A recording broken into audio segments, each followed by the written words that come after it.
है कि आपने मुझे चुन के दिया है, इसका मतलब आप मेरे बॉस नहीं हो। तो किस तरह से देखते हैं उनके बयान के लिए? देखिए, ऐसा है कि हमें तो लगा था कि अजीत दादा पवार पर बीजेपी का रंग धीरे धीरे चढ़ेगा, लेकिन ये तो बहुत तेजी से चढ़ गया। जिस प्रकार बीजेपी अहंकारी है, तानाशाही है, वैसे अब अजीत दादा पवार एकनाथ शिंदे भी बनते जा रहे हैं।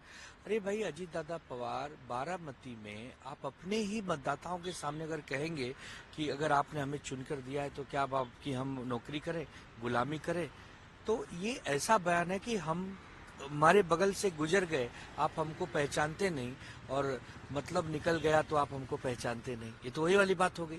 आज जब मतलब था, जब आपकी धर्मपत्नी जी चुनाव हारी तो आप गांव गांव गए, आपने वोट मांगे, और जब वोट आपको मिला, आप चुनकर आए, आप डिप्टी सीएम बन गए। आप अपने ही मतदाताओं का अपमान कर रहे हैं, और खास करके कि किसानों के बारे में कह रहे हैं कि आपने हमको क्या मजदूर समझा है, किसान समझा है जो खेतों में काम करते हैं।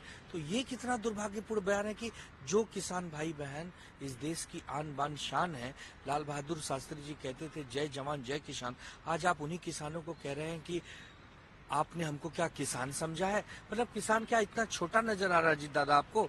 अरे भाई, राजनीति में सत्ता आएगी जाएगी, लेकिन ये बीजेपी ने जिस प्रकार एक कुनीति लाई है इस देश में, इस राज्य में, कि भारतीय जनता पार्टी को जनता से कोई सरोकार नहीं।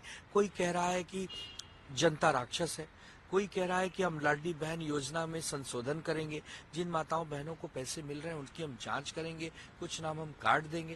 तो ये सब चीजें दुर्भाग्यपूर्ण है, और ये महायुति में इतना भयंकर हो गया। चाहे संजय गायकवाड़ हो, चाहे अजीत दादा पवार हो, चाहे सुजय विखे पाटिल हो, ये सब महायुति वाले आपस में समन्वय भी नहीं करके चल रहे, देश की जनता की सेवा भी नहीं करना चाहते। और अजीत दादा पवार ने तो हद कर दी। लेकिन ये जनता जनार्दन है, इस समय पे जवाब देगी। आपको अगर 230 सीटें दी है ना, तो 30 सीटों पर भी लाने में देरी नहीं लगाती, ये जनता है। क्या लगता है, ये पावर का नशा है या ये कुछ? पावर का ही नशा है।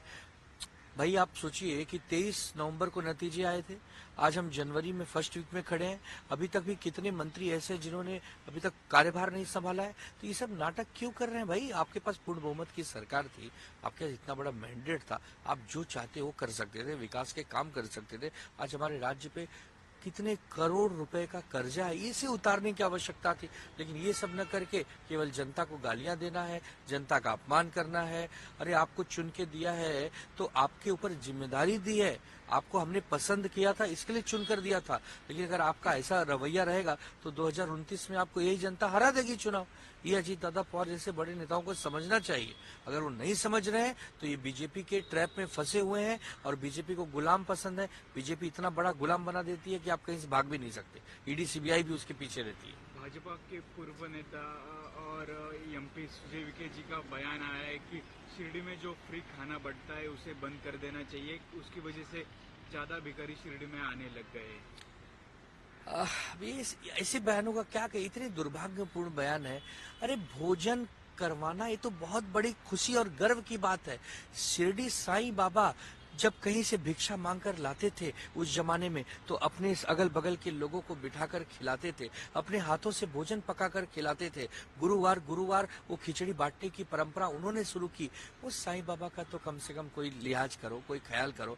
जो साईं संत जिन्होंने पूरे देश को एक संदेश दिया कि पूरा देश एक है और श्रद्धा सबरी रखो, हम सब एक हैं, सबका मालिक एक है। ऐसे साईं बाबा के शिरडी में रह के अगर आप नेता बन के भी लोगों के प्रति दुर्भावना रखेंगे तो सुजय विखे पाटिल जैसे युवाओं नेताओं को एक प्रकार से शर्म आनी चाहिए। अरे, शिरडी में भोजन करवाना, ये तो हम सब जो योगदान करते हैं उसी से तो ये भोजन बनता है, कि ये भोजन के आकाश से थोड़ी टपकता है। ये जनता का ही भोजन है, जनता के ही काम आता है। उसको भिखारी नाम नहीं दो, उसको जरूरतमंद नाम दो। इस देश का कोई भी नागरिक भिखारी नहीं हो सकता। इस देश का नागरिक जरूरतमंद हो सकता है, गरीब हो सकता है, लेकिन वो भिखारी नहीं होता। तो ये जनता का अपमान करना इनके अब मन की बात हो गई है।